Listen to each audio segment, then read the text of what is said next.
Welcome back, everyone. This is Brother Doug. I'm with my sister Shoshana, my sister Sadie, our brother Dennis, and our sister Sally. And we're doing the part 2 of the gap theory exposed / when did Satan get cast down to the earth.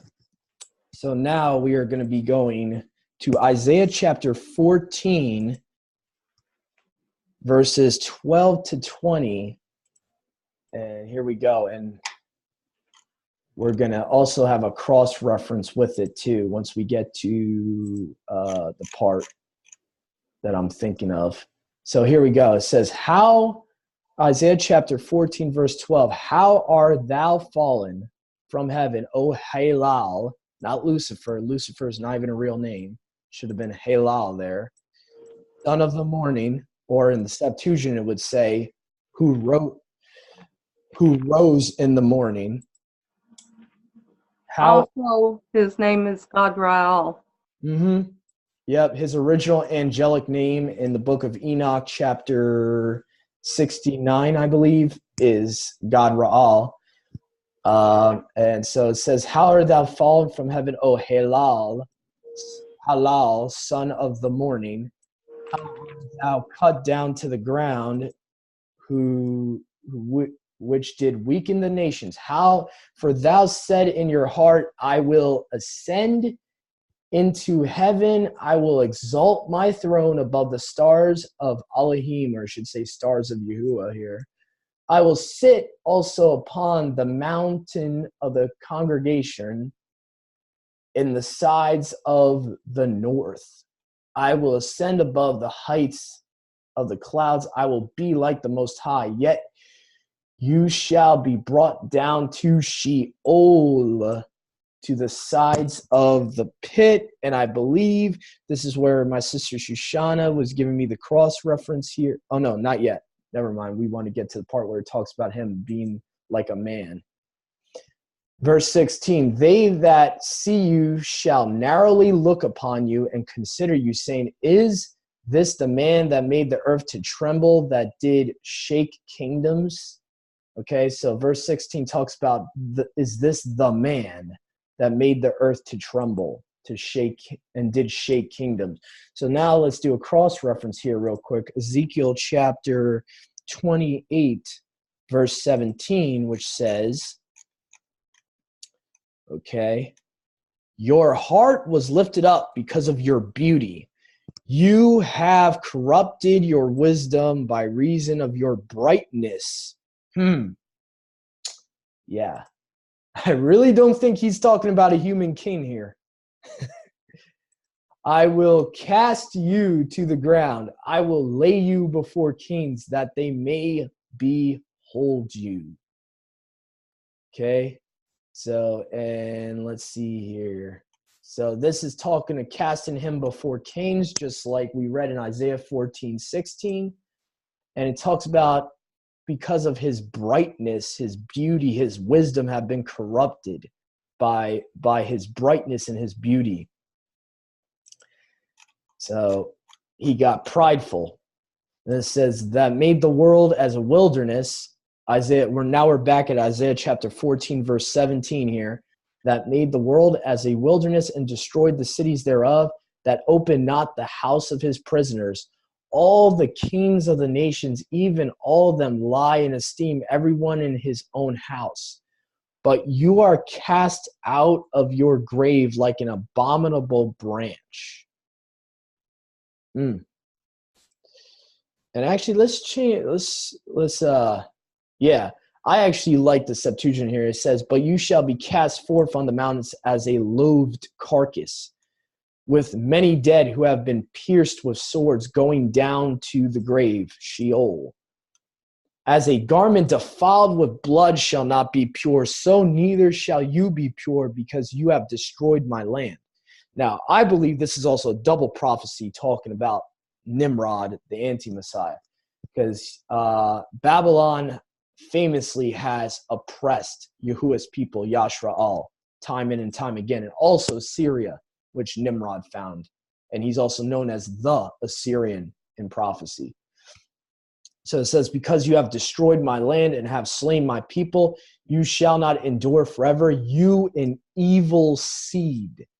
Prepare your children to be slain for the sins of their father, singular. Now, the Masoretic text will have it plural, which kind of makes it very vague.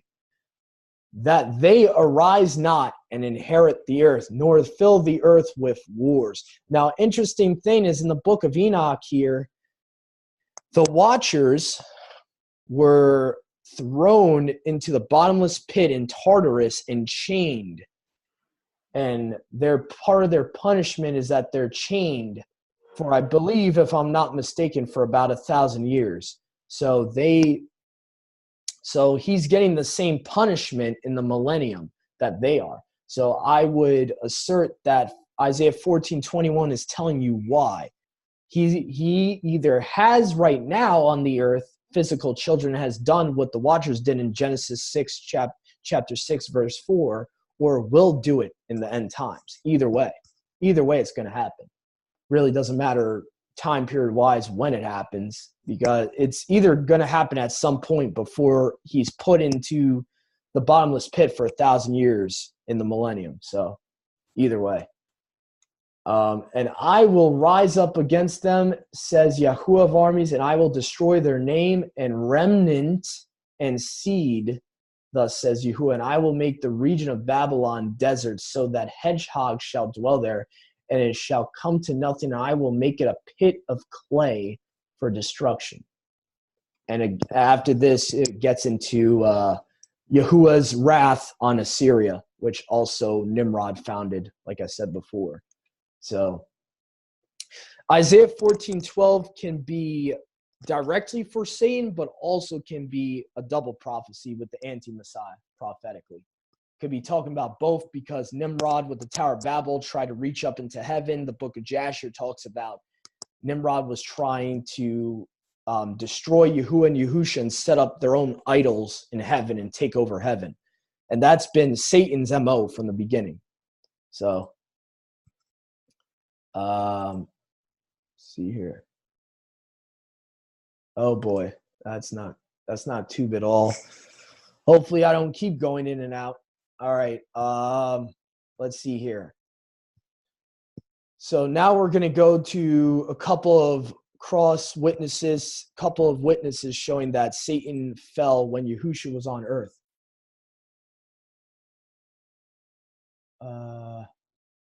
Okay, let's see here. All right, so hold on a second. We'll be right back. Just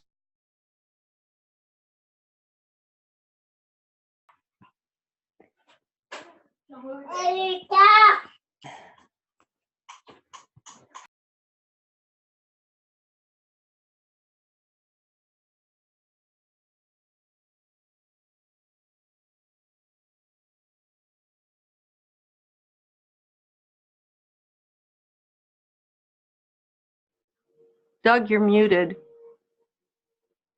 heck, that's weird. Sorry about that. I was muted. I don't know why I was muted there. So sorry about that, everyone. I was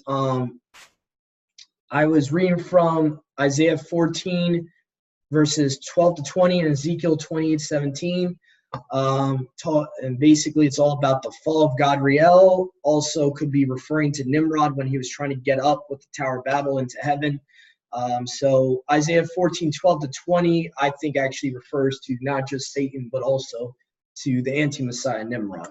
So anyway, so let's move on here. I'm going to go to the last part of this study, which deals with the two other witnesses to Satan being cast down during Yahusha's ministry or when he was born. Either way, it was around the time he was on earth. So John chapter 12, verse 31. Oh, there you go. I like that. I could see the notes there. Yeah. Doug, you're still kind of gargly. Maybe. I don't know. I don't know what to do, because I'm on the Ethernet.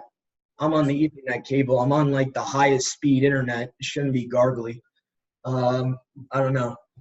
Not much I can do about that. So John chapter 12, verse 31. Hopefully my signal's going to get better. If not, there's nothing I can really do. Sorry, audience.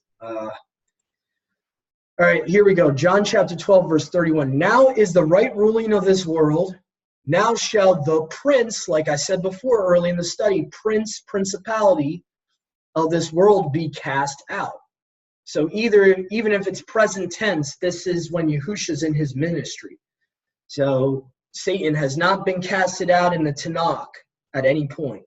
He was not being casted out either until Yahushua's ministry, either right then or when he was being born on earth, like Revelations 12 says. So either way, you have it future rather than it being in the garden.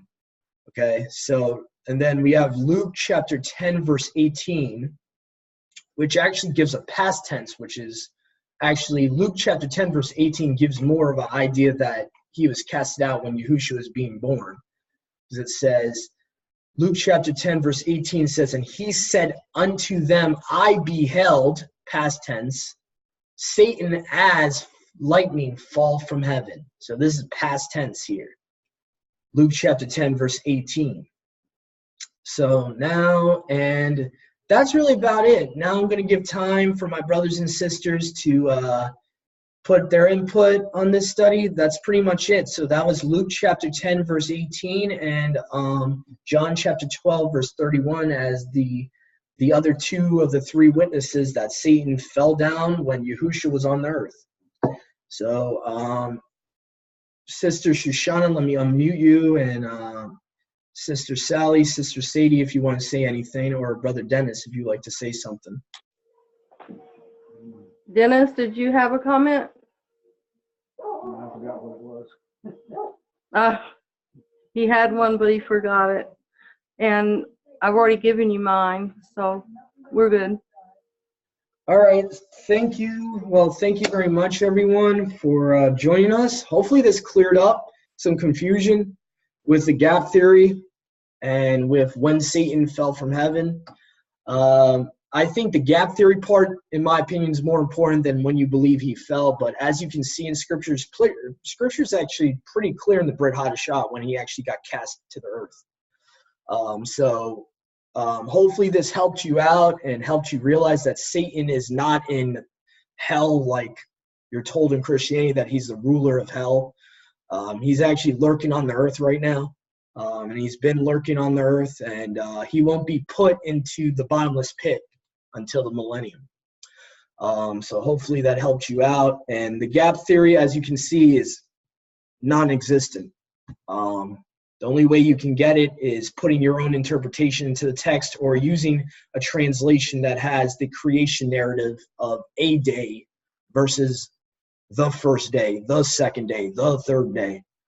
So, and again, remember, Revelations 21, verse 1, the first heaven and the first earth were no more. We're still on the first earth. So hopefully that cleared some things up. And thank you for joining us. Have a great rest of your day. Hands up real quick. So if that's the first earth goes away. Okay. So that's this earth that we're living on. This right? one right now. So this earth will go away. So it'll actually be disintegrated. Yes. Basically, right? I thought this earth talks about would not be disintegrated. Yeah, Kapha, Peter talks about it a lot. He actually references that it's going to dissolve like fire. Oh, I can't hear you, brother. You're garbled.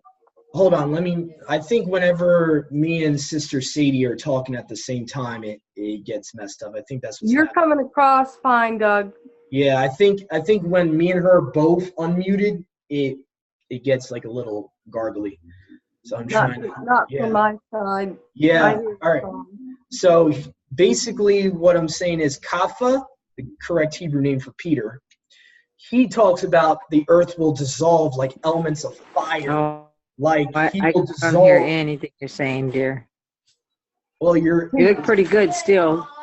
Sadie, can you hear me? I think it's her side. If you can hear me, he's saying the earth will be burned by fire. Yeah, there's a connection problem. She can't hear. Yeah. So anyway, basically for our audience and for Sister Sadie, Kapha himself, you can look in the Brit Hadashah, he talks about the old earth is going to dissolve with fire. People misunderstand when Peter's talking about the old earth that's in water, out of water. They'll try to use that verse and say that we're on the second earth, but Revelations makes it clear that you're not on the second earth until after Satan is thrown into the lake of fire. Yeah. So, well, thank you for joining us. Hopefully this explains stuff to y'all, and have a great rest of your Feast of Unleavened Bread. Shalom. Shalom. All right. Shall I, brother? Oh, I can hear from Shoshana if she repeats that.